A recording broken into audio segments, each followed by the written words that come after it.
Dhanya human മെറ്റാന്യൂമോ virus അഥവാ HMPV. ഈ വൈറസിനെ കുറിച്ച് കേൾക്കുന്ന സമയത്ത് നമ്മൾ ആദ്യം കൊറോണ വൈറസ് എന്ന് കേൾക്കുമ്പോൾ ആൾക്കാർക്ക് ഒരു ചിരിയായിരുന്നു. എന്ത് വൈറസ്, എങ്ങനെ വൈറസ് എന്നൊക്കെയായിരുന്നു. അതുപോലെ തന്നെ ചൈനയിൽ ഇപ്പോൾ പടർന്നുകൊണ്ടിരിക്കുന്ന വൈറസിനെ പറ്റി ഇന്ത്യയുടെ ഗവൺമെൻറ് ആരോഗ്യ മന്ത്രാലയമൊക്കെ കൃത്യമായ ഒരു മുന്നറിയിപ്പ് കൊടുത്തിട്ടുണ്ട്. അതായത് നിങ്ങൾ ഭയം വേണ്ട, ജാഗ്രത മതി. അതേ വാചകം തന്നെയാണ് ഇപ്പോഴും പറഞ്ഞിരിക്കുന്നത്. അതായത് അമിതമായി പാനിക്കൊന്നും ആവണ്ട, പക്ഷേ ചെറിയ ജലദോഷം, പനി പോലുള്ള ലക്ഷണങ്ങൾ കാണുമ്പോൾ തന്നെ കൃത്യമായി ആരോഗ്യ വിദഗ്ധരുടെ അടുത്തേക്ക് പോവുകയും ഒപ്പം മറ്റുള്ള ആളുകളിൽ നിന്ന് അകലം പാലിക്കുകയൊക്കെ വേണമെന്ന തരത്തിലൊക്കെ ഈ നിർദ്ദേശങ്ങൾ വരുന്നുണ്ട്. എന്താവും ഇന്ത്യ എന്ന് പറയുമ്പോൾ ചൈനയെ പോലെ തന്നെ ഒരുപാട് ജനസംഖ്യയുള്ള ഒരു രാജ്യം കൂടിയാണ്. അപ്പോൾ എന്തായിരിക്കും ഇന്ത്യയുടെ ഒരു അവസ്ഥ? ഭയപ്പെടേണ്ടേ എന്ന് ചോദിച്ചാൽ തീർച്ചയായും നമ്മൾ ഈ പറയുന്നത് പോലെ ജാഗ്രതയോടൊപ്പം ഭയവും വേണം. കാരണം കൊറോണ വന്ന സമയത്ത് തുടക്കത്തിൽ നമ്മളതിനെ വലിയ നിസ്സാരമായി കണ്ടതുകൊണ്ടാണ് പല ജീവനുകളും നമുക്ക് നഷ്ടപ്പെടേണ്ടി വന്നത്. പിന്നീട് നമ്മുടെ സംസ്ഥാന കേന്ദ്ര സർക്കാരുകൾ നമ്മുടെ ആരോഗ്യ മേഖല ഒക്കെ ഒരുമിച്ച് നിന്നുകൊണ്ട് നമുക്ക് വേണ്ടി അവർ പോരാടിയത് കൊണ്ട് പെട്ടെന്ന് തന്നെ അതിൻ്റെ വാക്സിനൊക്കെ കൊണ്ടുവന്ന് നമുക്കൊക്കെ രക്ഷപ്പെടാനുള്ള മാർഗങ്ങൾ ഏത് വഴിയാണ് എന്നുള്ളത് കണ്ടെത്താനും ഇപ്പോൾ കോവിഡ് വന്നതിന് ശേഷം ക്വാറന്റൈനിലിരിക്കുന്നതിൻ്റെ കാര്യമായാലും പുറത്തുനിന്ന് വരുന്നവരെ കൃത്യമായി നിരീക്ഷിക്കാനും ആ സമയത്താണ് യതീഷ് ചന്ദ്രയ്ക്കെതിരെ വലിയ വിമർശനമൊക്കെ ഉണ്ടായത്. പുറത്തിറങ്ങിയവരെ വടികൊണ്ട് അടിച്ച് വീടിനകത്ത് കയറ്റി എന്നൊക്കെ പറഞ്ഞുകൊണ്ട് വലിയ വിമർശനമൊക്കെ ഉണ്ടായി.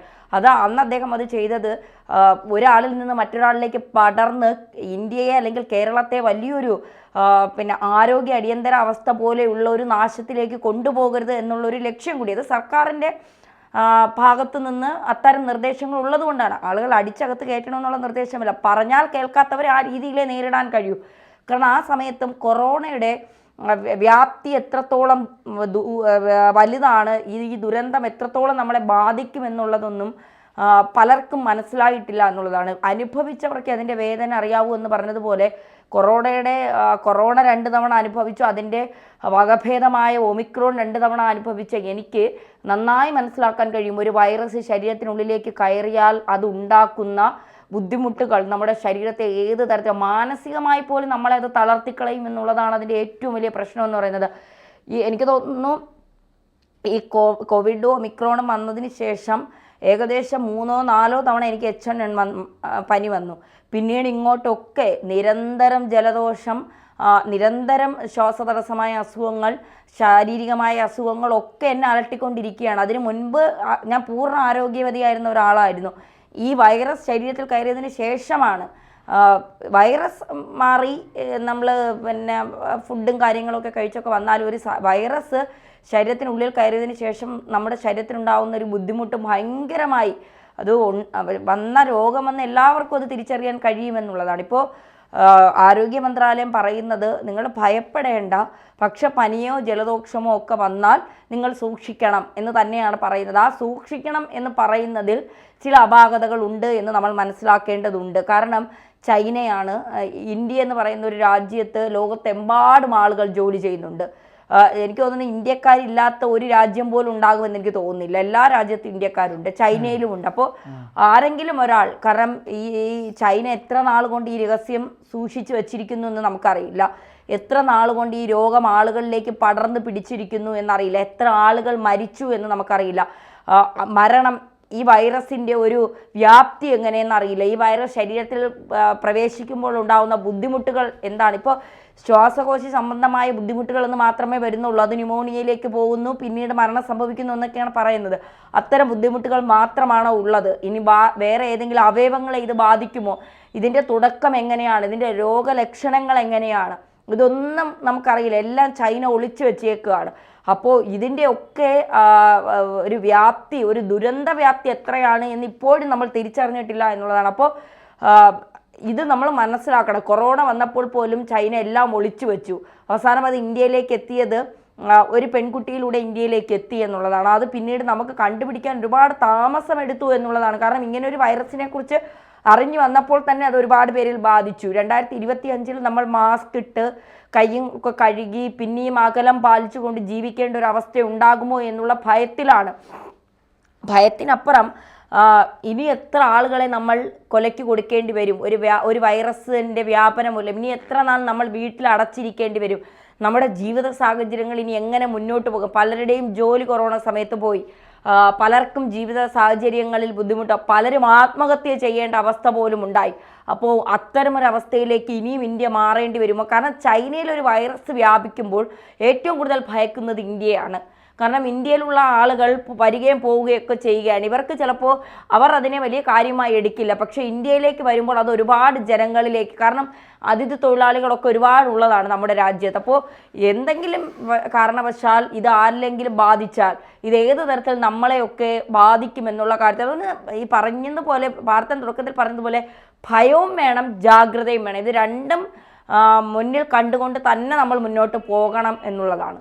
ധന്യ ഇപ്പോൾ പറഞ്ഞ് നിർത്തിയെടുത്ത് തന്നെ തുടങ്ങാമെന്ന് ഞാൻ വിചാരിക്കുന്നു. കാരണം ഈ ചൈനയുമായി ബന്ധപ്പെട്ട് ചൈനയിലാണ് ഇവിടെ നിന്ന് ഏറ്റവും കൂടുതൽ മെഡിക്കൽ പഠനത്തിന് വേണ്ടി ആളുകൾ പോകുന്ന ഒരു രാജ്യം കൂടിയാണ് ചൈന. അങ്ങനെയാണ് പലപ്പോഴും പല ബുദ്ധിമുട്ടുകൾ നമുക്ക് നേരിടേണ്ടി വരുന്നത്. ഈ മെഡിക്കൽ പഠനവുമായി ബന്ധപ്പെട്ട് അവിടുത്തെ വിദ്യാർത്ഥികൾക്ക് പെട്ടെന്ന് തന്നെ അവർ ഈ പറയുന്ന പോലെ ഈ ഐസൊലേറ്റ് ചെയ്യും, അതുപോലെ തന്നെ മറ്റ് സ്വന്തം രാജ്യത്തേക്ക് മടങ്ങാൻ വേണ്ടി പറയും. അങ്ങനെ മടങ്ങുമ്പോൾ ഇവരെന്ത് ചെയ്യാനാണ്? ഇവർ നിസ്സഹായരാണ്. അങ്ങനെ വരുന്ന സമയത്ത് നമുക്ക് പലപ്പോഴും നമ്മുടെ രാജ്യത്തേക്ക് കൂടി ഇത് ബാധിക്കും എന്നുള്ളതാണ് ഇതിൻ്റെ ഏറ്റവും പ്രധാനപ്പെട്ട ഒരു വിഷയം എന്ന് പറയുന്നത്.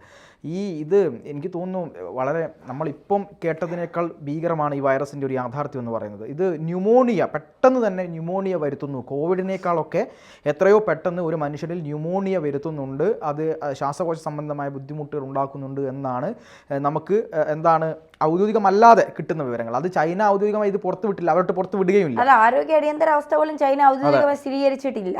അതെ, അതാണ് ഈ കോവിഡ് വന്ന സമയത്ത് ഇവർ ആദ്യം ഒന്നും ഇത് കൃത്യമായി പറഞ്ഞില്ല ലോകത്തോട്. പിന്നീടാണ് ഇതിനെപ്പറ്റി കൃത്യമായ അന്വേഷണം നടത്തുന്നത്. അവസാനം അമേരിക്കയാണ് ഇത് വുഹാൻ ലാബിൽ നിന്ന് തുറന്നു വിട്ടൊരു വൈറസാണ് എന്നുള്ളത് കൃത്യമായി ഈ അടുത്ത്, അതായത് 2024 അമേരിക്കയുടെ അന്വേഷണവുമായി ബന്ധപ്പെട്ട് ഇത് സ്ഥിരീകരിച്ചത്. അപ്പോൾ അത്രയ്ക്കുണ്ട് ഇതിൻ്റെ ഒരു പ്രാധാന്യം എന്ന് പറയുന്നത്. അപ്പോൾ എന്തായാലും ഇതുമായി ബന്ധപ്പെട്ട് നമ്മൾ ധന്യ പറഞ്ഞതുപോലെ അല്പം ഭയക്കേണ്ട കാര്യം തന്നെയാണ് എന്നാണ് ഞാൻ മനസ്സിലാക്കുന്നത്. കാര്യം പെട്ടെന്ന് ഇത് ഒരാൾ നമ്മുടെ രാജ്യത്തേക്ക് വന്നാൽ ആ സമയം തന്നെ ഇത് പടരാൻ തുടങ്ങും. അങ്ങനെ ആളുകളിൽ നമ്മുടെ രാജ്യം എന്ന് പറയുന്നത് ആളുകളുമായി നിരന്തരം സമ്പർക്കത്തിൽ ഏർപ്പെട്ട് ബന്ധപ്പെട്ട് നിൽക്കുന്ന ഒരു രാജ്യമാണ്. അപ്പോൾ അത് പെട്ടെന്ന് പടരുകയും ആളുകളിലേക്ക് എത്തുകയും അത് പെട്ടെന്ന് വ്യാപിക്കും. അതാണ് ഇതിൻ്റെ ഒരു പ്രശ്നം. പിന്നെ ഈ കൊറോണ വന്ന് നമ്മുടെ പ്രതിരോധ ശേഷിയൊക്കെ ഏകദേശം ഒരു പണ്ടാരം അടങ്ങി നിൽക്കുന്ന ഒരു അവസ്ഥയാണ് ഇപ്പോൾ നിലവിലുള്ളത്. ആ ഒരു സമയത്ത് കോവിഡൊക്കെ വന്നതിന് ശേഷം നമ്മുടെ മനുഷ്യൻ്റെ പ്രതിരോധ ശേഷിയൊക്കെ നഷ്ടപ്പെട്ടിരിക്കുന്ന സമയത്ത് ഈ ഒരു വൈറസ് കൂടെ വരികയാണെങ്കിൽ മനുഷ്യൻ്റെ അവസ്ഥ എന്തായിരിക്കും എന്നുള്ളത് നമ്മൾ കണ്ടറിയാത്ത, അല്ലെങ്കിൽ നമുക്ക് അനുഭവിക്കാൻ, അല്ലെങ്കിൽ നമ്മൾ ഒരിക്കലും ആലോചിക്കാത്ത തരത്തിലേക്ക് ഇതിന്റെ ബുദ്ധിമുട്ട് പോകും എന്നുള്ളതാണ്. ചിലരിത് പറയുന്നുണ്ട്, ചൈനയും ചില എന്താ പറയുക, ചില കമ്പനികളും ചേർന്ന് നടത്തുന്ന ഗൂഢമായ ചില നീക്കങ്ങളാണിത്. കാരണം ഒരു വൈറസ് വ്യാപിക്കുമ്പോൾ ചില മരുന്നുകൾക്ക് മാത്രമേ ഇതിനെ രക്ഷപ്പെടുത്താൻ കഴിയൂ എന്ന് പറഞ്ഞുകൊണ്ട് ചില മരുന്ന് കമ്പനികൾ ചില മരുന്നുകൾ പരീക്ഷിക്കും. അത് ഈ വൈറസ് പടരുന്ന സമയത്താണ് ഇത്തരം മരുന്നുകളുടെ പരീക്ഷണം. അങ്ങനെ ചൈനയും ചില മരുന്ന് കമ്പനികളും ചേർന്ന് നടത്തുന്ന ഗൂഢ നീക്കങ്ങളാണ്. അവിടെ ഉള്ളവർ മരിച്ചാലും കുഴപ്പമില്ല, ചൈനയ്ക്ക് കോടികൾ കിട്ടണം എന്നുള്ളതാണ് ചൈനയുടെ ലക്ഷ്യം എന്ന് പറയുന്നത്. എന്തായാലും ഈ ലോകത്തൊരു കാര്യം കൂടി പറയാം, എന്നിട്ട് അവസാനിപ്പിക്കാം. അതായത് ലോകത്തെ തന്നെ കയ്യിലേന്തുന്ന ഒരു ഒരു ബിസിനസ് ഭീമൻ അദ്ദേഹം ഈ കോവിഡൊക്കെ വരുന്നതിന് മുമ്പേ തന്നെ, കുറേ സമയങ്ങൾക്ക് മുമ്പേ തന്നെ ഇത്തരം ഒരു വൈറസിനെ കുറിച്ച് അദ്ദേഹം പ്രഡിക്റ്റ് ചെയ്തിരുന്നു.